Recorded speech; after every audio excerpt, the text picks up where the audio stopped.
दुनिया में जो पारस चैनल और प्रामाणिक ऐप के माध्यम से शंका समाधान के इस लोकप्रिय कार्यक्रम को देख रहे हैं उन सभी दर्शकों का हम हार्दिक हार्दिक स्वागत एवं अभिनंदन करते हैं। आइएगा बंधु, हम शंका समाधान के इस सत्र के लिए पूज्य श्री के श्री चरणों में निवेदन करें। दोनों हाथों को जोड़िएगा, महाराज श्री का मंगल आशीष ग्रहण करते हैं।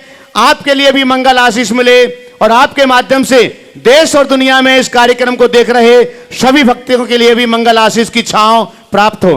हे महाराज श्री, नमोस्तु नमोस्तु नमोस्तु।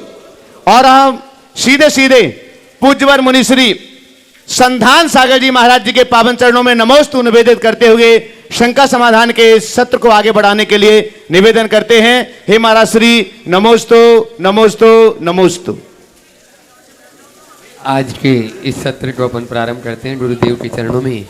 और प्रथम प्रश्न के लिए मैं आमंत्रित करता हूं अपने बीच में IRS जो GST कमिश्नर हैं अभी अहमदाबाद में, आदेश जी जैन यहाँ पर उपस्थित है। जोरदार तालियों से उनका स्वागत अभिनंदन कर दें। वे अपना प्रथम प्रश्न आज यहाँ पर रख रहे हैं और उसके बाद में तैयार रहेंगे श्री सोमेश जी बांजल जो जनरल मैनेजर हैं NHAI। आप देख रहे हैं जो गाड़ी। हाँ बोलो। नमस्तु गुरुवर। एक सामान्य सा प्रश्न बच्चे बार बार पूछते हैं कि जो हमारे सलाखा पुरुष हैं, चक्रवर्ती हैं, वो सब उस तत्व मोक्षगामी हैं। उसमें से चक्रवर्ती हमारे रामचंद्र जी भगवान तत्व मोक्षगामी थे। उन्होंने ऐसा प्रतीत होता है कि हिंसा भी की, युद्ध भी लड़े अपनी पत्नी को प्राप्त करने के लिए। क्या ये राग भाव उसी भव में कैसे निर्जरा हो जाती है इनकी? बुंदेलखंड में कहावत आपने सुनी होगी, जे कम में सुरा ते धम में सुरा, है ना। अगर इन महापुरुषों के जीवन चरित्र को आप पलटोगे तो पाओगे कि इन्होंने जितना राग भाव अपनाया, जब बैराग जगा तो उधर कभी मुड़ के नहीं देखे। ये तो जीवन की वास्तविकता है। राग और वैराग का पूरा खेल हमको देखने को मिलता है। महापुरुषों की यही लीला है। पुण्य के निमित्त से वैभव की प्राप्ति होती और उस पुण्य वैभव को भोगते हुए राग भाव की अभिव्यक्ति भी होती है। लेकिन जब अंतरंग में वैराग उत्पन्न होता है, ये सब निस्सार प्रतीत होते हैं और वे उन सब को जीर्ण शीर्ण तृण के समान छोड़ देते। लक्ष्मी विभव सर्वस्वम मोक्षश्च लांछनम साम्राज्यम सार्वभौमम ते जरत तृण मिवा भवे। माने एकदम तिनका भी झाड़ू बनाने के काम में आ जाता है, लेकिन जीर्ण शीर्ण तिनका तो उसके लायक भी नहीं। तो ये सोच, इस कारण से उनने कर्म बांधा लेकिन कर्म को काट भी लिया। एक बात ध्यान रखना, अज्ञान के द्वारा बांधे हुए अनंत जन्मों के कर्म को ज्ञान मूलक साधना से एक पल में नष्ट किया जा सकता। उनकी अंतश्चेतना जागी और उन्होंने पल भर में अपने जीवन का काया पलट कर दिया। हमें भी वही दृष्टि अपनाना, जो बीत गया उसे भूलो, जो बचा है उसे संभालो। बंधु सोमेश जी बाजल कटनी से अपने बीच में जो जनरल मैनेजर है, अब इंदौर ही पोस्टेड, अब इंदौर में ही है। और आप देख रहे हैं एक लाल बत्ती नीली बत्ती की गाड़ी सायरन करते हुए आगे आगे चलती। इससे केवल मात्र जिन धर्म की प्रभावना ही नहीं, अभी तो जो गुरुदेव चल रहे हैं उन गुरुदेव का भी संरक्षण होता है। और इसके साथ में निर्बाध विहार हर गली हर रोड पर चलता रहता है। जोरदार तालियों से उनका सम्मान करें और वे अपना प्रश्न पूज्य महाराज जी चरणों में रखें। उसके बाद में गुणायतन के प्रांतीय अध्यक्ष श्री सुनील जी सुधीर जी बिलाल अपने बीच में प्रश्न रखेंगे। गुरुदेव के चरणों में मैं सब परिवार तिरवार नमोस्तु नमोस्तु नमोस्तु गुरुदेव। यह हमारे इंदौर का असम सौभाग्य है कि गुरुदेव के चरण इंदौर में चतुर्मास के लिए पढ़ रहे हैं। मैं इंदौर की समस्त जमात की ओर से आपका इंदौर की इस चतुर्सीमा में हम सब पूरा वंदन करते हैं, अभिनंदन करते हैं और हम लोग सब अभिभूत हैं कि आपके चरण हम इंदौर में पड़े और 4 महीने तक इस वर्षा काल में हम सब का आपकी अमृत वाणी का, आपके आशीर्वाद की वर्षा हम सभी पर होगी, ऐसा हम लोग का सौभाग्य है। इस सौभाग्य के लिए हम लोग अहोभाग्य हम लोग के अहोभाग्य गुरुदेव। मेरा छोटा सा प्रश्न है कि हम लोग धर्म भी करते हैं, कर्म भी करते हैं और परिवार भी चलाते हैं, तीनों के बीच में हम लोग गुरुदेव हम लोग सामंजस्य करें कि सारी व्यवस्थाएं सुचारू रूप से हम सबकी चल सके, इसमें गुरुदेव मार्गदर्शन करने का कष्ट करेंगे। पहले तो मैं चाहूंगा एक बार जोरदार करतल ध्वनि से इन दोनों अधिकारियों का अभिनंदन करें। ये लोग एक अधिकारी बाद में एक श्रावक पहले। सोमेश जी तो जब हमारा सम्मेद शिखर के लिए बिहार हुआ था तब से जब भी बिहार का काल आता है इनके लोग फ़ोन खोर कर करके पूछवाते कि महाराज का किधर बिहार हो रहा है, हमें पूरी सिक्योरिटी का प्रबंध करना है। और निरंतर कटनी चातुर्मास के बाद से हमारे प्रत्येक बिहार में इनके विभाग की सेवाएं सुलभ हुई है जो आज तक चल रही है, ये इनके कारण है। आपने कहा हम धर्म भी करते हैं, कर्म भी करते हैं, परिवार भी चलाते हैं, इनमें सामंजस्य कैसे बनाएं? देखिए, सबसे पहला काम परिवार चलाना आपका दायित्व है, कर्म करना आपकी ज़रूरत है और धर्म करना आपके जीवन का मूल ध्येय। धर्म को जीवन का ध्येय मानो, जरूरत के अनुरूप कर्म करो और परिवार के संचालन को दायित्व मानकर उसे दृढ़ता से निभाओ। लेकिन दायित्व पालो, दायित्व को ओढ़ो मत। अगर आप दायित्व पालोगे तो बहुत जल्दी आगे का रास्ता खुल जाएगा। इसी तरह कर्म जब तक जरूरत है तब तक करो, लेकिन कर्म भी सत्कर्म हो, खट कर्म नहीं। जरूरत के लिए कर्म जरूरी है, बिना कर्म किए आप अपनी गाड़ी आगे नहीं बढ़ा सकते। लेकिन जितनी जरूरत उतनी करो और जब भी करो कर्म हो, सत्कर्म हो, खट कर्म नहीं। और जब ये दोनों काम पूरा हो जाए तो धर्म तो हमारा मूलभूत ध्येय है, ये अपने साथ बनाए रखो। और जब तक इनमें जुड़े हो कर्म और परिवार में, उसे अपना अल्पकालिक धर्म मान करके चलो, जीवन आगे बढ़े। नमस्ते गुरुदेव, नमस्ते गुरुदेव, नमस्ते गुरुदेव। प्रांतीय अध्यक्ष गुणायतन सुनील जी सुधीर जी बिलाला अपना प्रश्न रख रहे हैं, उसके बाद में आज अपने बीच में साथ में अर्पित और साथ में अर्पित जी पाटोदी कर्मठ कार्यकर्ता भी हैं और महाराज श्री जी अनन्य भट्ट वे अपना प्रश्न रख रहे हैं और उसके बाद में तैयार रहेंगे अपने बीच में हुकुम चंद जी सांवला यहाँ पर उपस्थित है, वे अब तैयार हैं। नमस्ते गुरुदेव। बोलो बोलो बोलो। हाँ। हेलो, बोलो बोलो, है आवाज आ रही है, चालू है। बोलिए। नमस्ते गुरुदेव। हाँ, पूरे देश में 20-21 तारीख में कलश स्थापना होना है, तो मेरा जिज्ञासा है कि कलश स्थापना से शावक को तो पुण्य मिलता ही है, पर आगम के अनुसार इसका क्या महत्व है और इसमें महाराज लोगों का भी कुछ क्या फायदा रहता है, क्या पुण्य मिलता है? अच्छा सवाल किया। देखो, कलश स्थापना की जो परंपरा है ये मूलतः श्रावकों की। साधुओं का चातुर्मास स्थापना, उनके पास कलश कहाँ जो कलश स्थापित करें। जंगलों में साधुजन रहते हैं और साधुजन तो जंगलों में रहते थे तो बस अपना एक संकल्प लिया, उनकी स्थापना हो गई। और आज भी हम लोग जो स्थापना करते हैं उसमें हमारा कोई कलश नहीं होता, हम लोग तो अपने संकल्पों से बंधते हैं, हमारी स्थापना हो गई। हमें याद है शुरुआत में गुरुदेव के यहाँ भी कलश स्थापना नहीं होती थी। 1985 या 86 के चातुर्मास में मैंने पहली बार एक कलश रखते देखा। वहाँ बहुत सारे विद्वान लोग थे, सब थे, बोले महाराज आप चातुर्मास कर रहे हो तो एक मंगल बना रहे और हम श्रावक भी इससे जुड़े रहे, इसलिए कलश रखे।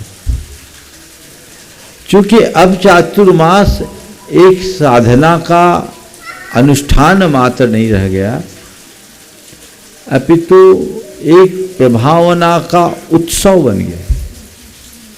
जहाँ भी साधुओं का चातुर्मास होता है वहाँ 4 मास तक एक अलग प्रकार का उत्सव चलता रहता है, अनेक मांगलिक कार्यक्रम भी होते हैं। तो ये सारे कार्यक्रम निर्बाध चले, इसमें कोई विघ्न बाधा ना आए, इसलिए आप लोगों ने अपनी सुरक्षा के लिए कलश रखना शुरू कर दिया। फिर इसमें एक बात जुड़ी कि कलश रखने का मतलब उस पूरे चातुर्मास के संपादन का भी श्रेय मेरे द्वारा हो।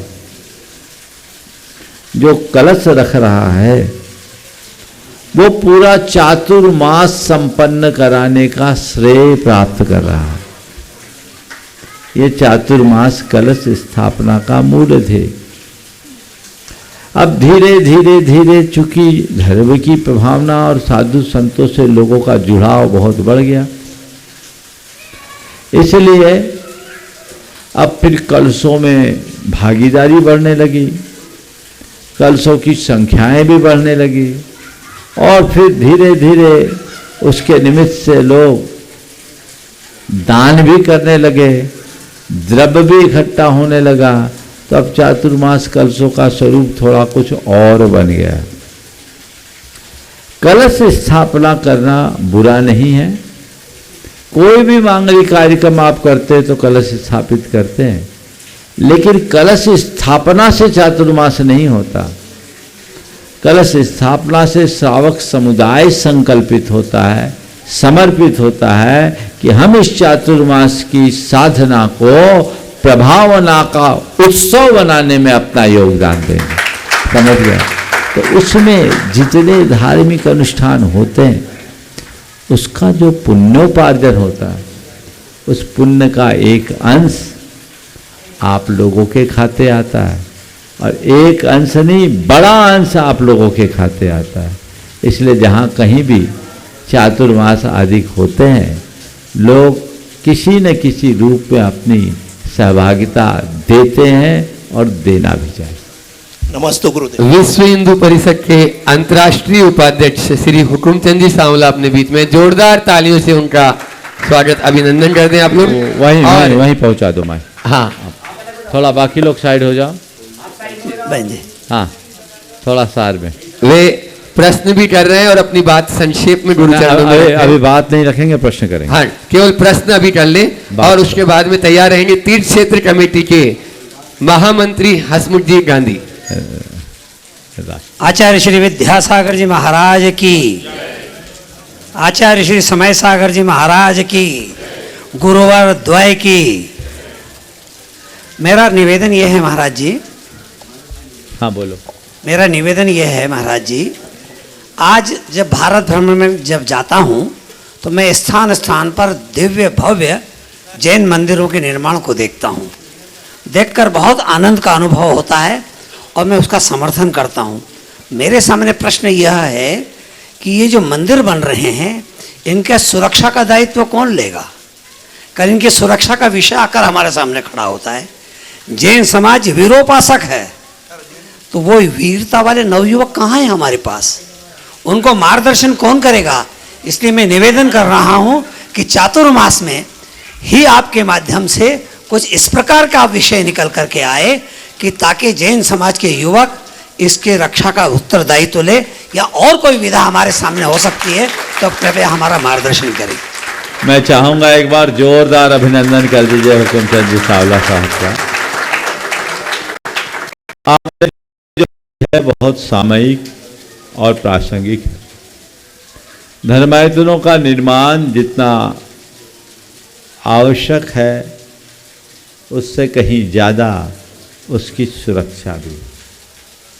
आपने कहा धर्मायतनों की रक्षा के लिए हमें वीर युवकों की जरूरत है। मेरा मानना है धर्मायतन की रक्षा कोई योद्धा नहीं कर सकता। धर्मायतनों की रक्षा केवल धर्मी कर सकता है। हमें वीर युवकों की जरूरत नहीं, हमें श्रेष्ठ धर्मियों की जरूरत है। अगर धर्मी रहेंगे तभी धर्म रहेगा और तभी धर्मायतन रहेगा। इसलिए मैं तो इस बार मन बनाया हुआ हूँ, आपने आज ही छेड़ दिया। सोचा था चातुर्मास में इस बात को रखूंगा, लेकिन जब आ ही गया है तो कह ही देता। अब हमें केवल और केवल एक काम करना चाहिए। पहले हमने धर्म बचाओ की बात की थी, अब धर्म बढ़ाओ, जैन बचाओ। हमें धर्मी बनाने का लक्ष्य रखना है। जैन बनाओ, जैन बढ़ाओ। हम लोगों के अंदर जैन धर्म के प्रति अनुराग उत्पन्न करें। हम मंदिरों का निर्माण जिस गति से कर रहे हैं उसी गति से जैनियों का निर्माण करना शुरू करें। जैन बढ़ाने के दो ही उपाय हैं। एक तो तुम्हारे पास है क्योंकि फैक्ट्री तुम्हारे पास है, और दूसरा हम लोगों के पास है। आप संतति बढ़ा करके जैन बढ़ाइए और हम संस्कृति बढ़ा करके जैन बढ़ाइए। इस पर हमारी गुरुदेव से भी चर्चा हुई थी जब मैं नेमावर में उनसे मिला था। उनका बहुत अच्छे सूत्र हमें मिले, मार्गदर्शन मिला। मैंने इस बार मन बनाया और इस दिशा में हमें कॉन्क्रीट काम करना चाहिए। लोगों को अपने साथ जोड़कर जैन धर्म को जन धर्म का स्वरूप देने का प्रयास करना चाहिए। जो लोग भी जैन विचारों से प्रभावित हों, प्रेरित हों, हमें उनका स्वागत करना चाहिए और उनको अपने साथ जोड़कर इस तरह तैयार करना चाहिए कि हमारे किसी धर्मायतन पर कोई उंगली उठाए तो सबसे पहले वे सामने आए और हमारा झंडा उठाए, उनसे बढ़ाए। मैं इस पक्ष में कतई नहीं हूं कि हमारे कुछ उत्साही युवा अल्पकालिक क्षणिक उन्माद से ग्रसित हो और लठ लेकर कहीं लड़ने खड़ा हो जाए। इससे हमारे धर्मायतनों की सुरक्षा नहीं अपितु और अधिक खतरा होगा। हम शक्ति से धर्मायतन को नहीं बचा सकते। भ्रम तोड़ देना, क्योंकि तुम लोग बनिया हो, एक बार इकट्ठे हो गए और फिर महीनों गोल हो जाओगे। और ये तुम लेकर जाओगे, तुमसे ज्यादा दूसरे आके खड़े हो जाएंगे। इसकी जरूरत ही नहीं है। जरूरत है तीर्थंकरों के उपदेश को जन जन के हृदय में उतार देने की।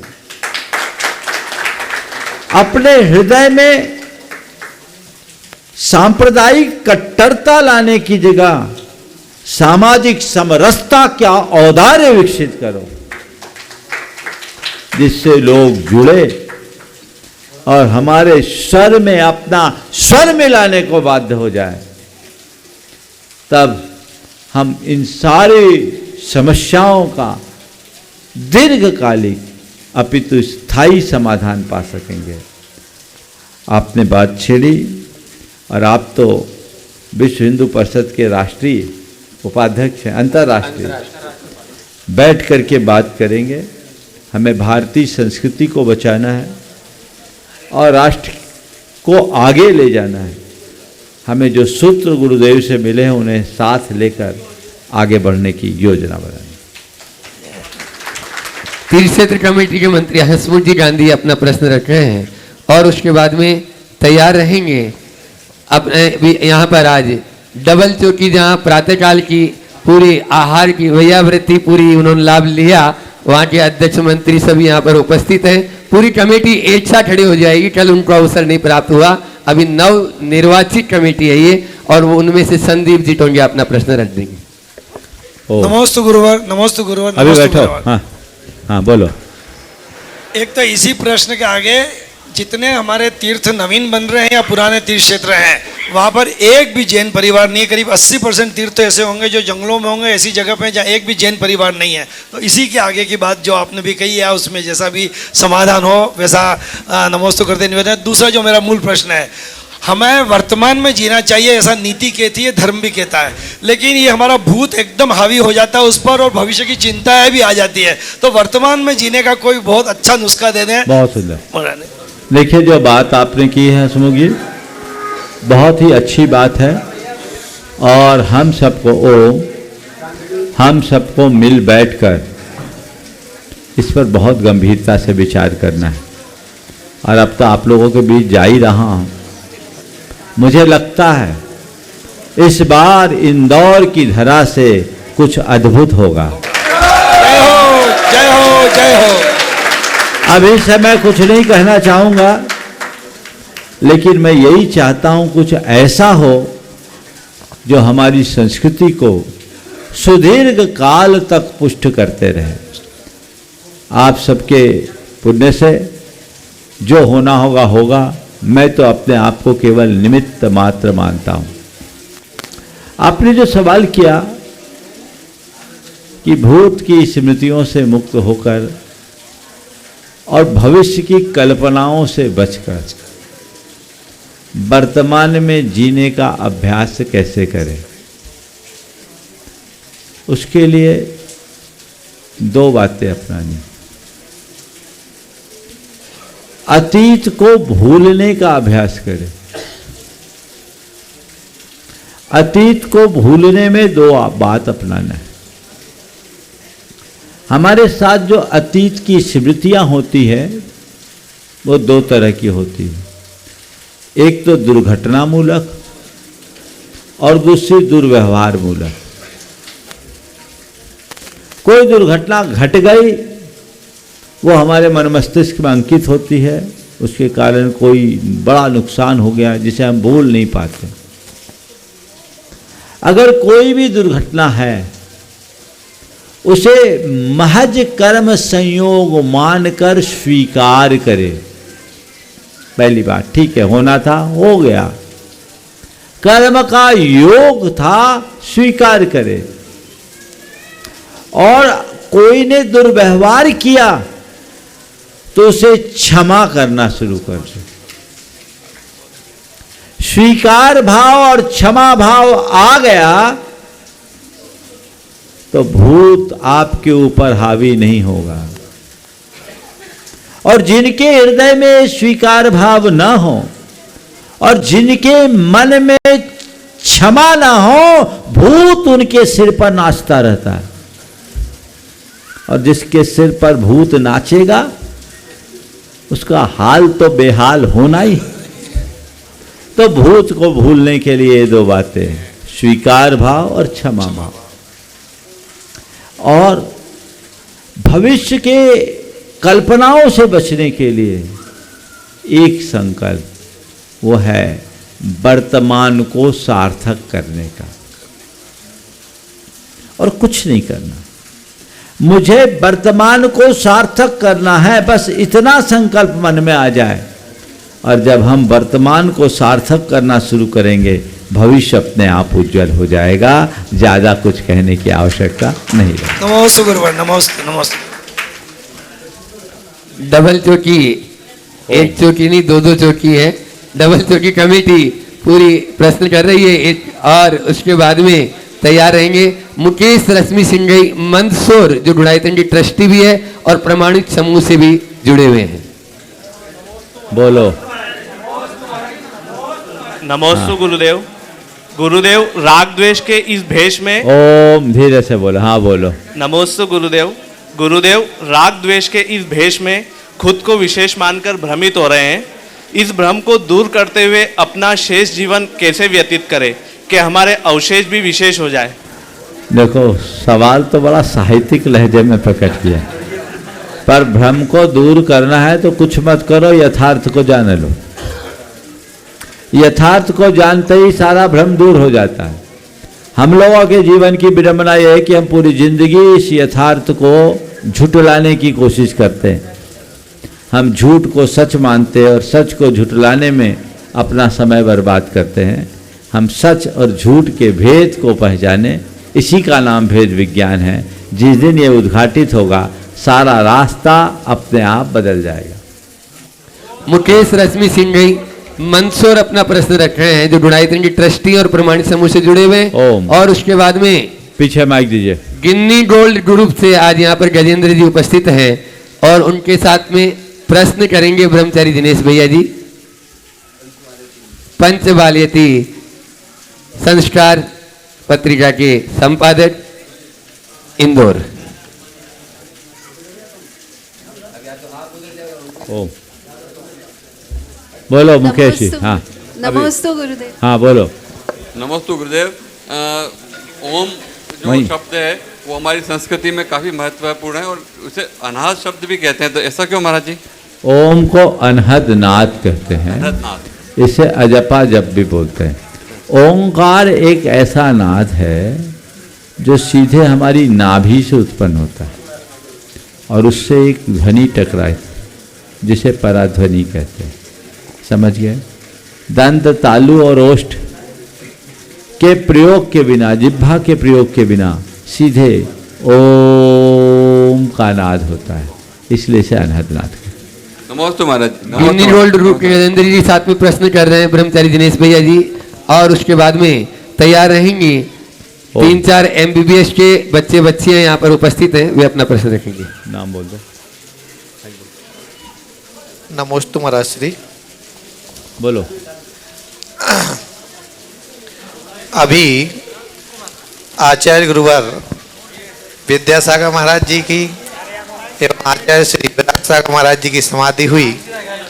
ओम। हाँ। तो उनकी समाधि के बाद एक उसमें पोस्ट आई थी कि सर्वाधिक दीक्षा प्रदाता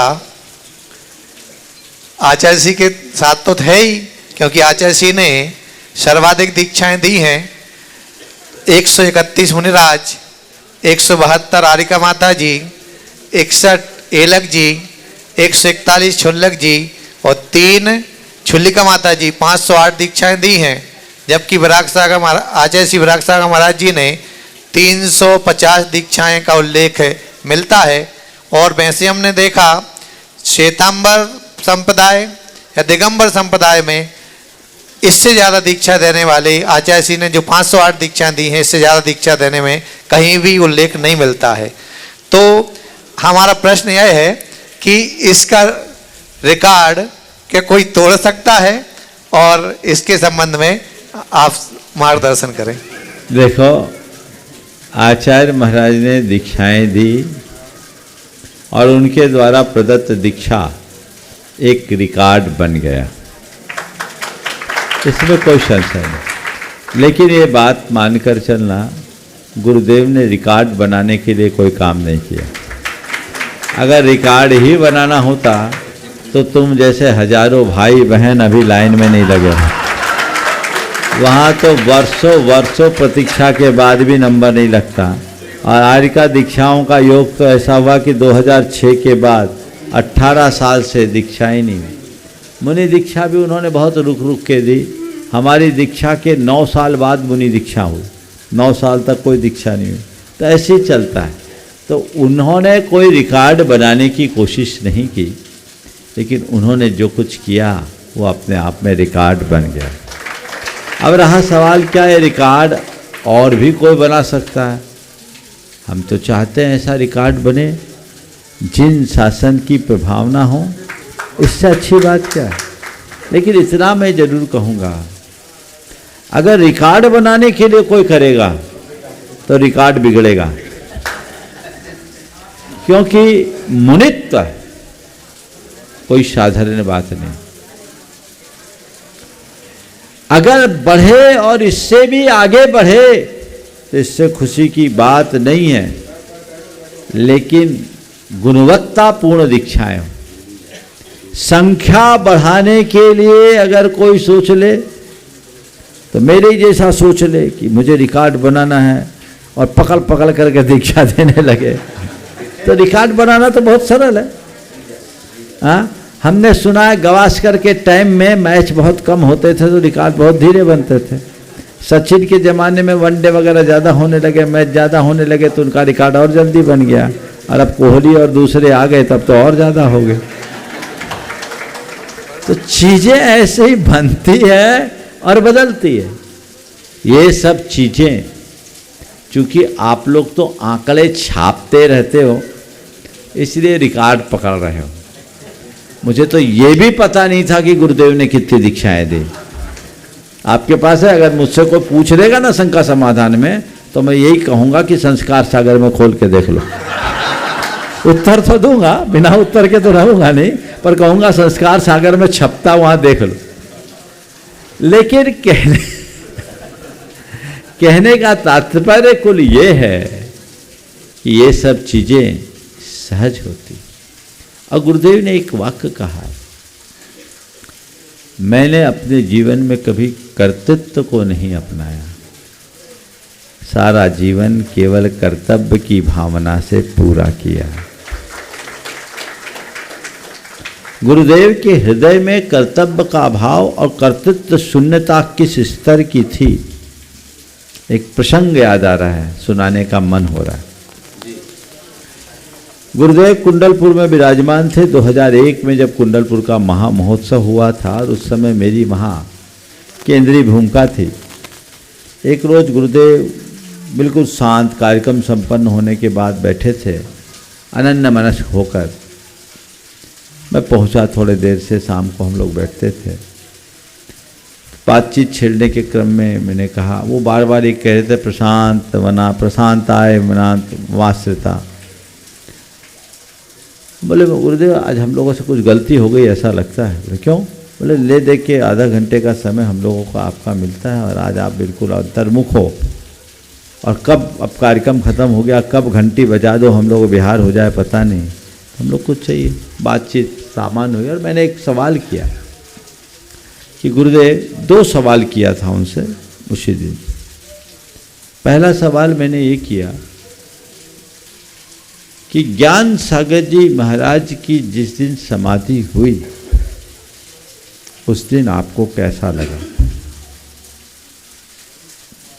उन्होंने कहा, उस दिन मुझे ऐसा लगा कि मैंने अपना बहुत बड़ा कर्तव्य पूरा कर लिया, मुझे पूरे अंक मिल गए और एक लंबे अंतराल के बाद खुले आसमान के नीचे मैंने अपना पाटा लगा करके विश्राम किया था और अच्छे से पूरी रात सोए।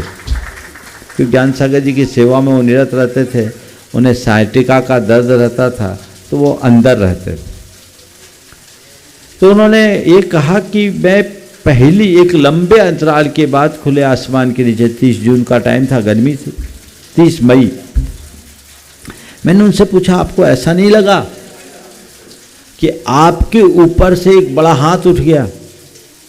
उन्होंने कहा नहीं, मुझे इस बात की खुशी हुई कि मैं अपने कर्तव्य पालन में खरा उतरा। और उन्होंने एक गाथा का अंश बोला, प्रमाण सागर जी, निगंथ लिंगो निराव वेखो। निर्गंथ लिंग निरापेक्ष होता है, वहाँ किसी प्रकार की अपेक्षा नहीं। तब मुझे समझ में आया कि इनके हृदय में अध्यात्म की कितनी गहराई है, ज्ञान सागर जी के प्रति भक्ति उनकी कितनी थी, ये हम सबको कहने की जरूरत नहीं, रोम रोम में समाये। लेकिन उसके बावजूद वे अध्यात्मनिष्ठ थे, कर्तव्य से जुड़े थे। दूसरी बात, उसी चर्चा के क्रम में मैंने उनसे कहा कि महाराज जी, चारित्र चक्रवर्ती शांति सागर जी महाराज के जीवन काल में भी उनके कुछ शिष्य आचार्य बन गए थे। आपका पूरा संघ आज भी बंधा हुआ है, आपका कितना बड़ा प्रताप है। चारित्र चक्रवर्ती शांति सागर जी महाराज के जीवन काल में भी कुछ शिष्य आचार्य बन गए थे। आपका पूरा संग आज भी बंधा हुआ है, आपका कितना बड़ा प्रताप है। उन्होंने छठ से कहा, मैं कौन होता हूँ बांधने वाला, जब तक तुम लोग बात मान रहे हो, बंधे हो, जिस दिन मानना बंद कर दोगे सब छूट जाओगे। ये है कर्तव्य दृष्टि। मैं करता नहीं हूं। और जो ऐसे उत्कृष्ट भाव को लेकर चलते हैं वही कुछ कर पाते हैं। कल की घोषणा कर दो।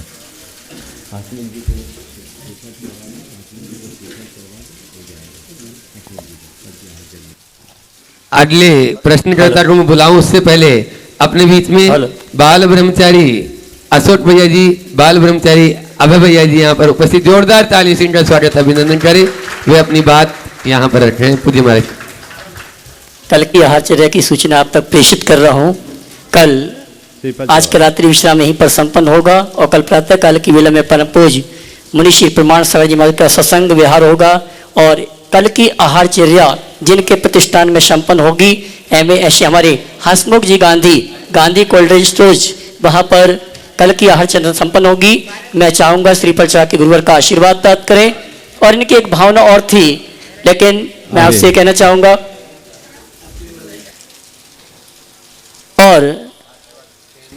ओम हाँ, देखिए एक विशेष बात मुझे और कहनी, आपकी बात हो गई, जल्दी से बोलिए।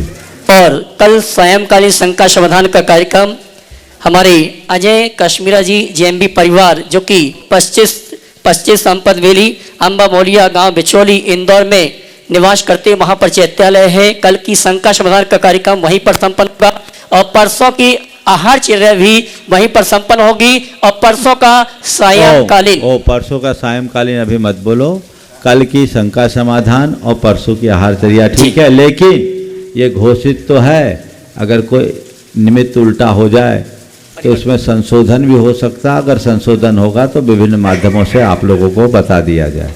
कल के आहार के बाद ही वास्तविक रूप में सब बातें पता लगेगी, मौसम देख के, ठीक है। इसलिए कभी कभी बिल्ली के भाग से सीका भी टूटता है, इसलिए अभी कुछ कहो नहीं, अभी ठीक है। अभी तक की सूचना के अनुसार कल की आहारचर्या तो हंसमुख जी के यहाँ है ही, और शंका समाधान JBM परिवार में है, और परसों की आहारचर्या है। ये निर्धारित कार्यक्रम है। यदि किसी वजह से कोई संशोधन हुआ तो उसकी सूचना आपको दे दी जाएगी। आगे प्रश्न आए उससे पहले आज एक बड़ा जैन समाज के लिए एक बहुत बड़ी क्षति का समाचार है।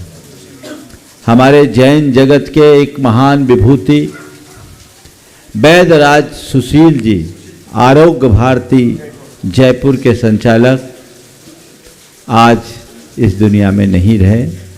उन्होंने आज अपना देह परिवर्तन शुभ परिणामों के साथ किया। वे एक अच्छे चिकित्सक तो थे ही, एक श्रेष्ठ साधक भी थे। उन्होंने अपने जीवन काल में साधु संतों की जो वैयावृत्ति की है उसे शब्दों में नहीं कहा जा सकता।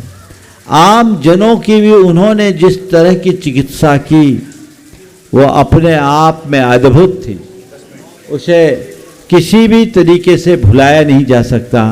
मैं तो एक ही वाक्य में कहना चाहूँगा कि वे हमारे समाज की एक बहुत बड़ी विभूति थी। लगभग 95 साल की उम्र उनकी रही और वे हमेशा बहुत तत्परता से जुड़े रहे। पूरे जीवन पूर्ण जागरूकता और तत्परता के साथ उन्होंने अपना धर्म ध्यान भी किया।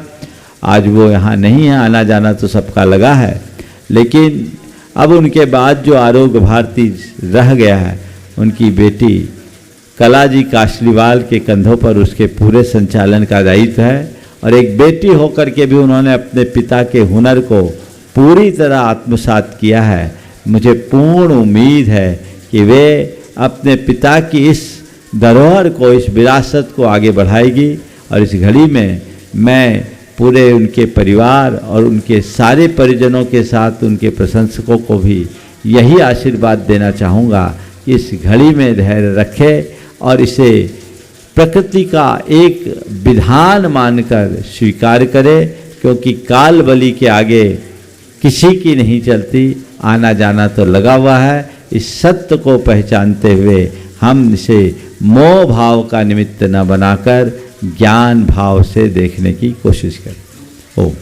हाँ, अगले प्रश्न के लिए पूर्वी जैन सतना, रिद्धि जैन बिलहरी, अंजलि जैन राहतगढ़ एक प्रश्न कर रहे हैं तीनों मिलके।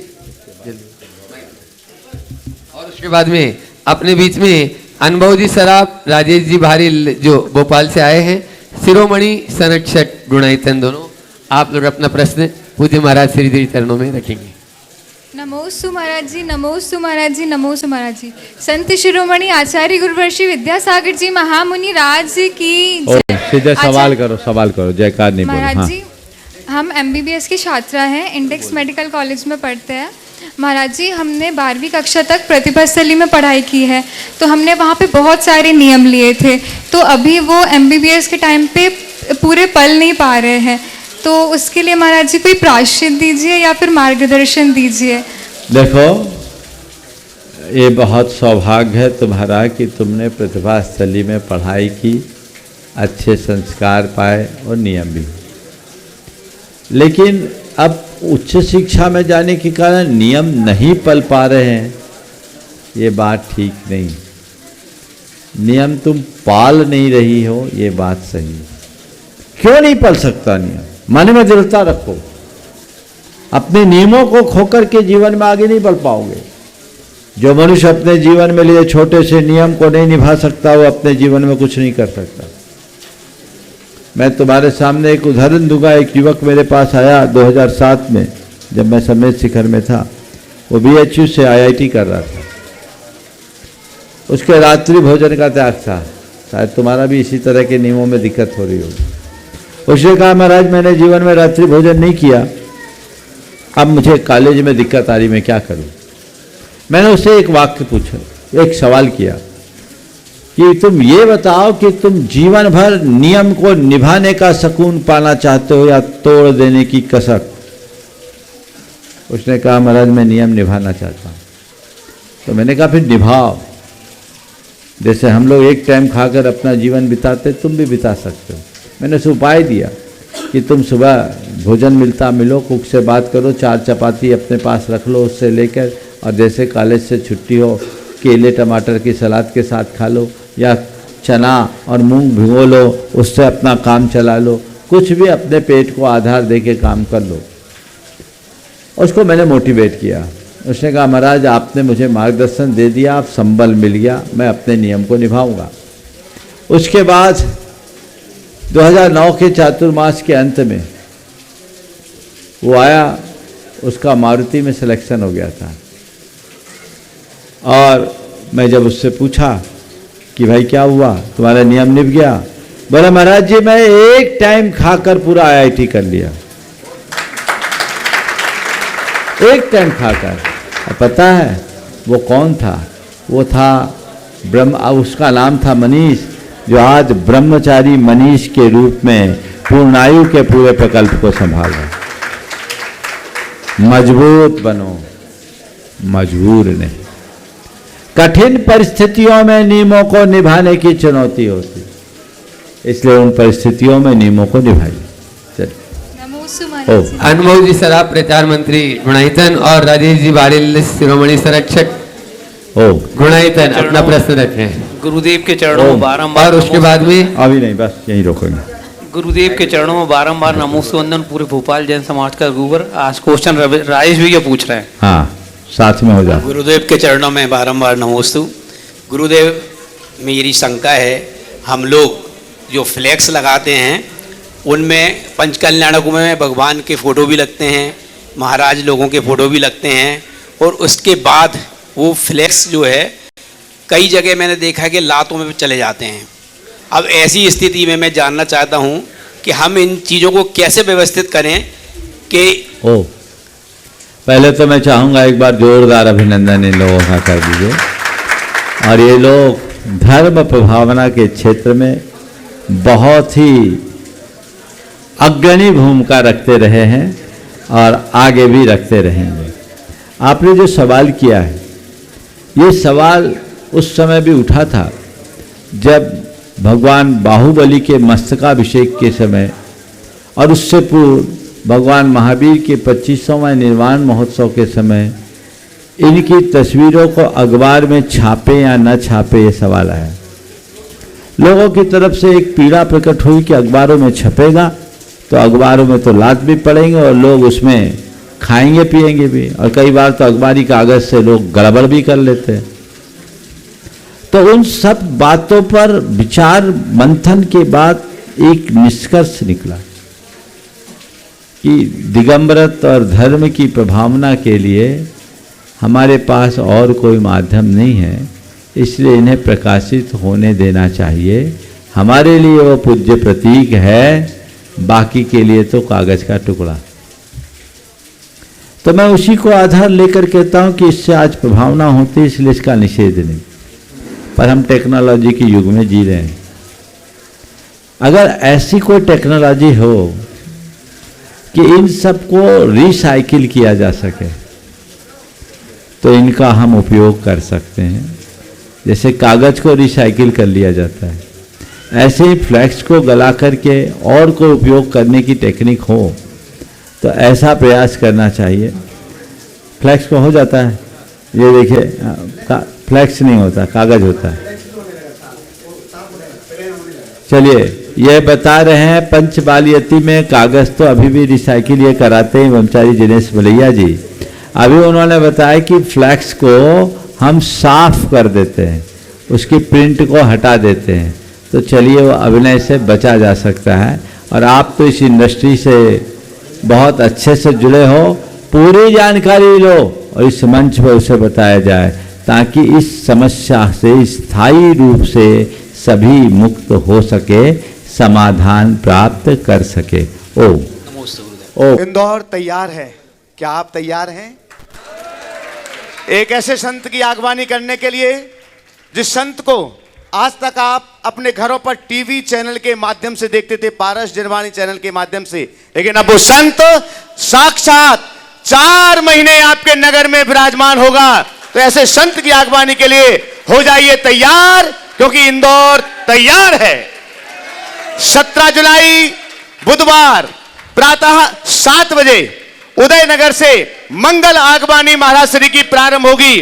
आप समय बांध करके रखिएगा, समय पूर्व पहुंचिएगा, क्योंकि वहां पर इंदौर नगर के समस्त महिला मंडल, इंदौर नगर की समस्त समाज सेवी संस्थाएं, सोशल ग्रुप, इंदौर नगर के समस्त गणमान्य महाराज श्री की आगवानी के लिए पहुंच रहे हैं। कहीं ऐसा ना हो आप लेट हों और आप पीछे चलने वालों की लाइन में हो, इसलिए आप पहुंचेगा। 17 जुलाई बुधवार प्रातः 7 बजे उदयनगर से महाराज श्री की मंगल आगवानी प्रारंभ होगी, जो मोहिता भवन पहुंचेगी, जहां पर महाराज श्री का वर्षा योग संपन्न होना है। साथ ही साथ बंधुओं, 21 जुलाई बहुत ही महत्वपूर्ण तिथि है, गुरु पूर्णिमा, और उस दिन महाराज श्री के वर्षा योग कलश की स्थापना होगी। दोपहर 1 बजे से वर्षा योग कलश का जुलूस प्रारंभ होगा शोभा यात्रा के रूप में समव शरण मंदिर से मोहिता भवन तक, चातुर्मास स्थल तक, और 2 बजे से चातुर्मास का मांगलिक कार्यक्रम प्रारंभ होगा। और सौभाग्य आपका होगा कि हम चातुर्मास कलश की स्थापना तो करेंगे ही करेंगे, साथ ही मुनिवर श्री संधान सागर जी महाराज जी का 10वां दीक्षा दिवस भी हम सभी मनाएंगे। तो ये सौभाग्य आपके हाथों में होगा।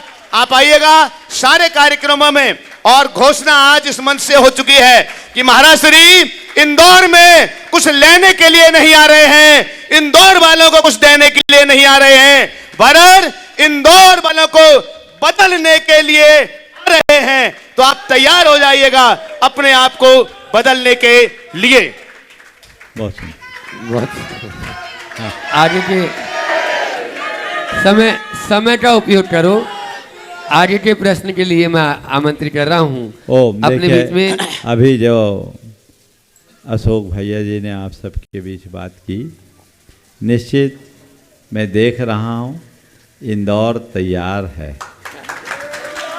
पर अभी और तैयार होने की ज़रूरत है और अपने आप को इसी उल्लास के साथ जोड़िए और केवल महाराज की आगवानी के लिए तैयार मत होइए, कुछ बदलने के लिए तैयार होइए, कुछ कर गुजरने के लिए तैयार होइए जो जीवन के लिए एक बड़ी उपलब्धि के रूप में ढल सके।